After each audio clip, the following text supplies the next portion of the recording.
Assalamualaikum warahmatullahi wabarakatuh. Perkenalkan, nama saya Kurniawan Alfadilah dengan NIM C1C020-100 dari kelas R012 Prodi Akuntansi. Di sini saya akan menjelaskan materi mata kuliah perpajakan 1 yang diampu oleh Bapak Wirmi Eka Putra, SEMSI, di mana materinya kali ini ialah tentang timbulnya hutang pajak, penagihan pajak, dan hapusnya hutang pajak. Baiklah, langsung ke materi yang pertama, yaitu timbulnya hutang pajak.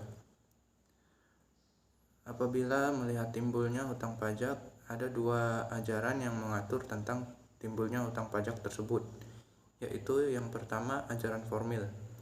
Ajaran formil yaitu hutang pajak timbul karena dikeluarkan surat ketetapan pajak oleh Fiskus. Dengan demikian, meskipun syarat adanya Tatbesten sudah terpenuhi, namun sebelum ada surat ketetapan pajak, maka belum ada hutang pajak. Yang kedua, ajaran material. Ajaran material yaitu hutang pajak yang timbul jika ada sesuatu yang menyebabkan Tatbesten, yaitu rangkaian dari perbuatan-perbuatan, keadaan-keadaan, dan peristiwa-peristiwa yang dapat menimbulkan hutang pajak. Perbuatan-perbuatan misalnya pengusaha melakukan impor barang.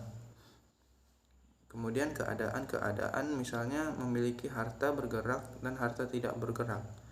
Kemudian peristiwa misalnya mendapat hadiah undian. Materi selanjutnya yaitu penagihan pajak. Jenis-jenis penagihan pajak.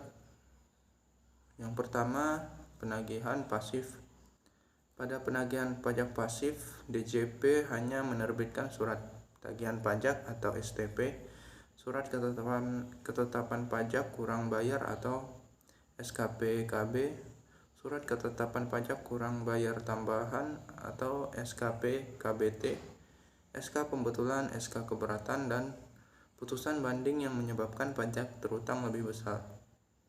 Dalam penagihan pasif, Fiskus hanya memberitahukan kepada wajib pajak bahwa terdapat utang pajak. Jika dalam waktu 1 bulan sejak diterbitkannya STP atau surat sejenis, wajib pajak tidak melunasi hutangnya, maka Fiskus akan melakukan penagihan aktif. Kemudian penagihan aktif, seperti yang sudah dikatakan sebelumnya, penagihan aktif merupakan kelanjutan dari penagihan pasif. Dalam penagihan aktif, Fiskus bersama jurusita pajak berperan aktif dalam tindakan sita dan lelang. Selanjutnya penagihan seketika dan sekaligus.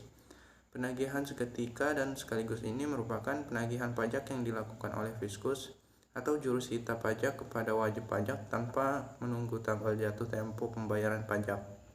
Penagihan pajak juga meliputi seluruh hutang pajak dari semua jenis pajak, masa pajak, dan tahun pajak.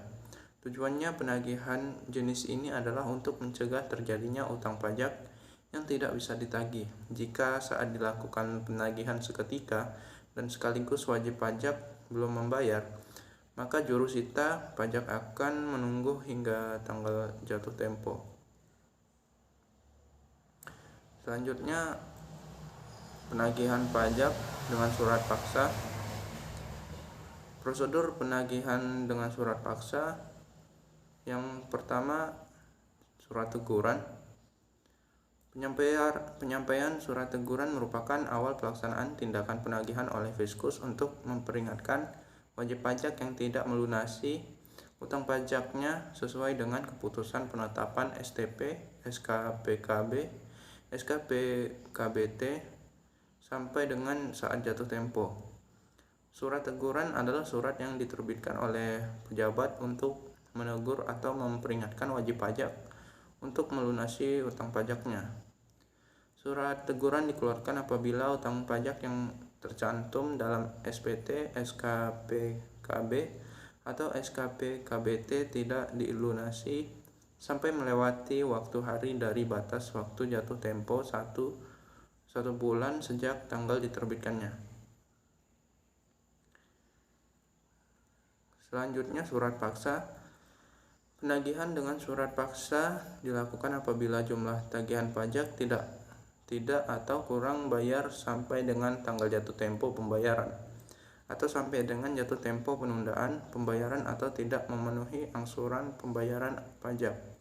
Apabila wajib pajak lalai melaksanakan kewajiban membayar pajak dalam waktu sebagaimana ditentukan dalam surat teguran, maka penagihan selanjutnya dilakukan oleh jurusita pajak. Selanjutnya, surat penyitaan. Penyitaan merupakan tindakan penagihan lebih lanjut setelah surat paksa. Surat penyitaan diterbitkan apabila utang pajak belum dilunasi jangka waktu 2 kali 24 jam setelah surat paksa diberitahukan. Untuk itu, maka dapat dilakukan tindakan penyitaan atas barang-barang wajib pajak. Dalam penagihan pajak dengan surat paksa, jurusita pajak berwenang melakukan penyitaan terhadap harta kekayaan wajib pajak. Untuk melaksanakan penyitaan barang milik penanggung pajak tersebut diperlukan suatu prosedur yang mengatur secara rinci, jelas dan tegas yang meliputi status, nilai serta tempat penyimpanan atau penitipan barang sitaan milik penanggung pajak dengan tetap memberikan perlindungan kepada pihak ketiga maupun masyarakat wajib pajak. Prosedur yang selanjutnya yaitu lelang. Apabila wajib pajak telah melunasi utang pajak tetapi belum melunasi biaya penagihan pajak, maka penjualan secara lelang terhadap barang yang telah disita tetap dapat dilakukan. Apabila wajib pajak atau penanggung pajak tidak melunasi kewajiban perpajakannya dan terhadap fiskus telah melakukan segala upaya hukum agar wajib pajak atau penanggung pajak melunasi kewajiban perpajakannya dengan jalan menyampaikan surat teguran, surat paksa, dan melakukan penyitaan sesuai dengan ketentuan yang berlaku, maka barang-barang milik wajib pajak atau penanggung pajak dapat dilelang oleh kantor lelang negara. Materi selanjutnya, hapusnya hutang pajak. Hapusnya hutang pajak dapat dilakukan dengan beberapa cara. Yang pertama, pembayaran. Cara pertama menghapus hutang pajak adalah dengan membayarnya pada negara. Pembayaran secara lunas dalam bentuk sejumlah uang oleh wajib pajak ke kas negara. Dalam hal ini, wajib pajak dapat membayar sendiri atau menguasakannya pada pihak lain selama pihak tersebut bertindak atas nama wajib pajak yang memiliki hutang pajak. Selain itu, pembayaran ini perlu menggunakan mata uang yang berlaku di Indonesia, dalam hal ini adalah rupiah. Cara selanjutnya, kompensasi. Kompensasi dapat dilakukan jika wajib pajak memiliki kelebihan dalam pembayaran pajak sehingga dapat digunakan untuk membayar hutang pajak. Kelebihan bayar pajak sendiri dapat terjadi karena berbagai hal, seperti perubahan undang-undang pajak, kekeliruan pembayaran, adanya pemberian pengurangan, dan sebagainya. Karena itu, kelebihan pajak ini dapat dikreditkan. Wajib pajak dapat menghapus hutang pajak menggunakan cara ini dengan syarat ia wajib mengajukan sendiri kepada pejabat pajak. Cara selanjutnya, kadaluarsa. Kadaluarsa di sini adalah kadaluarsa penagihan. Melansir dari DJP, hak untuk menagih pajak kadaluarsa setelah melampaui waktu 5 tahun terhitung sejak tanggal berutang pajak atau berakhirnya masa pajak, bagian tahun pajak atau tahun pajak yang bersangkutan. Kadaluarsa penagihan pajak dapat dicegah dengan melakukan penagihan teguran dan pengakhiran dengan mengajukan permohonan keberatan atau penangguhan. Selain itu, ada 2 macam kadaluarsa dalam hutang pajak. Pertama adalah kadaluarsa lemah atau penagihannya kadaluarsa, dan kedua adalah kadaluarsa kuat atau hutangnya kadaluarsa. Cara selanjutnya yaitu pembebasan.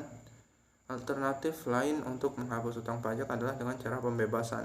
Namun pembebasan di sini umumnya bukan berarti menghilangkan pokok hutang pajak, meniadakan sanksi administratif terkait hutang pajak, tetapi hutang pajak dapat berakhir dengan pembebasan pembebasan karena cara ini merupakan sarana hukum pajak untuk melepaskan tanggung jawab wajib pajak berupa pembayaran pajak. Cara yang terakhir yaitu penghapusan. Penghapusan utang pajak mirip dengan cara pembebasan. Perbedaannya, cara penghapusan diberikan karena keadaan keuangan wajib pajak.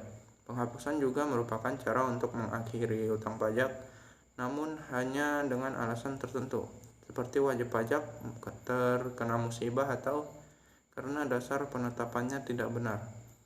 Ketika utang pajak telah dihapus, perikatan pajak akan berakhir, sehingga wajib pajak tidak lagi memiliki kewajiban membayar pajak yang terutang. Itulah pembahasan materi yang dapat saya sampaikan. Mohon maaf atas segala kekurangan dan cara penyampaian kurang jelas. Semoga dapat bermanfaat bagi kita semua. Saya akhiri. Wassalamualaikum warahmatullahi wabarakatuh.